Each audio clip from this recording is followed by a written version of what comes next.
এখন আপনি বিয়ে করতে কেন চাচ্ছেন? এখন চাচ্ছি, নিজেরও তো চলতে গেলে চলার মতন একজন সাথী লাগে, লাগে না? বাবুটা দেখা গেল ছোট এখনো। স্বামী জুয়ারি, মদখোর, গাঁজাখোর, কোনো কর্ম করে না, নিজেই বাসা বাড়ির কাম করি, আবার তাবলিগ।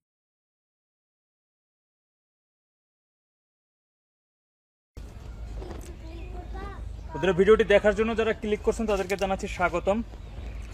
আপনারা জানেন যে আমি সবসময় অসহায়, দরিদ্র এবং যারা বিয়ের জন্য অর্থের জন্য যাদের বিয়ে হয় না বা বিয়ের জন্য পাত্র খুঁজে এই ধরনের মানুষের, এই সংক্রান্ত মানুষদের ভিডিও বেশি করে থাকি। তো আমি আমার সামনে আজকে প্রতিবেদনের সামনে দেখতে পাচ্ছেন যে একজন অসহায় নারী, তিনি আসছেন। কেন আসছেন একটু তার থেকে জানবো। আসসালামু আলাইকুম। ওয়ালাইকুম সালাম। কেমন আছেন? ভালো। ভালো আছেন। প্রতিবেদনের সামনে কেন আসছেন একটু বিস্তারিত বলেন তো। আইসি ভাই, আমার বয়স হয়েছে 30 বছর, বিয়ে হয়েছিল, একটা বাচ্চা আছে 5 বছর। দেখা গেল যে স্বামী জুয়ারি, মদখোর, গাঁজাখোর, কোনো কর্ম করে না, নিজেই বাসা বাড়ির কাম করি, আবার তাবলিগও করি। মা আছে, ছোট একটা ভাই আছে, মাটা অসুস্থ। এখন নিজেরই বাসা বাড়ির কাম কইরা খেতে খেতে হয়। এখন যে কয়টা টাকা আনি কাজকর্ম কইরা, ওই টাকা নিয়ে জুয়ায় বসে, বাচ্চা কাচ্চা দেখে না, সংসার দেখে না, নিজের খরচ দেয় না, বাসা আসলে মারধর করে। তখন কি করমু, সহ্য করতে না পেয়ে বাপের বাড়ি এসে পড়ছি। মার এখানে আইছি, ছোট একটা ভাই আর মা, আমি। স্বামী করছে বিয়ে, বিয়ে করার পরে আমি তালাক দিয়ে দিছি। তালাক দিয়ে দিছি, নিজেরই কর্ম কইরা খাইতে হইব, নিজেরই কষ্ট কইরা চলতে হইব। নিজে কর্ম কইরা খাইলে মা বাবারে মারে দেখবে কে? এই জন্যে মার কাছে আইছি। যদি সুন্দর একজন মনের মতন মানুষ পাই, অনেক অনেক মেয়েরা দেখি প্রতিবেদন করে, তারা কইল যে তোর জীবনটারে নষ্ট না কইরা দেখো, একটা প্রতিবেদন কইরা যদি একজন মনের মতন মানুষ পাও, সে যদি তোমার পাশে দাঁড়ায়, সুখ দুঃখের সাথী হয়, তাহলে তুমি বিয়ে বসে যাইও, তোমার দায়িত্ব নেই। এই জন্যে আইছি।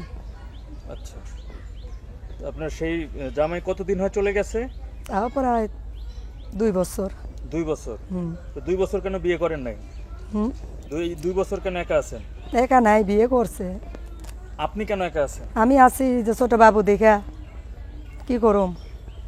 আপনার বাবু এখনো ছোট? 5 বছর। চাইছিলাম মাদ্রাসায় দিতে, নিজেও তাবলিগ করি, নামাজ পড়ি, বুঝছো। মার শরীর ভালো না, থাকি বাবা মার এখানে, মায়েরও দেখাশোনা করি। চিন্তা করলাম যে বিয়ে বসি, যদি আবারও এরকম আরেকটা বাবু হয়, নিয়ে আমারে ফালাইয়ে দেয়, তার আগেই আমি সইরা এলাম। আচ্ছা, বুঝতে পারছি। এখন আপনি বিয়ে করতে কেন চাচ্ছেন? এখন চাচ্ছি, নিজেরও তো চলতে গেলে চলার মতন একজন সাথী লাগে, লাগে না? বাবুটা দেখা গেল ছোট এখনো, আর যদি সে বড় হয়ে যায়, তখন তার আমি কোনো জায়গায় মাথা বিক্রি করতে পারবো না। চিন্তা করলাম, মার দাও সুস্থ মানুষ, মাও বলতেছে যে মা এইভাবে তোর জীবন চলবো না, দেখো একজন প্রবাসীর ভিতরে যদি একজন মানুষ পাও, মা তোমার দায়িত্ব নেয়, তাহলে বিয়ে বসে দেই। আপনার মা এখনো বাইসে আছে? বুঝতে পারছি। বাবা নেই। এখন এই বয়সে আপনি প্রবাসী বিয়ে করতে চান? কেন প্রবাসী কেন?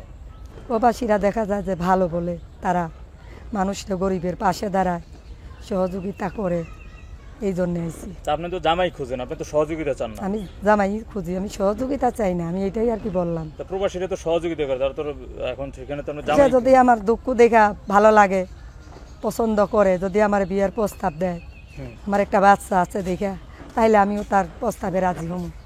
আপনার থেকে যদি বয়সে কম ছোট ছেলে যদি আপনাকে বিয়ে করতে চায়, সেটা আমার ভাগ্য, আমার ভাগ্যে যেটা আছে সেটাই। না, ভাগ্য বলতে কি, আপনি কি, আপনার কি পছন্দ কেমন? আপনার নিজস্ব একটা পছন্দ আছে না?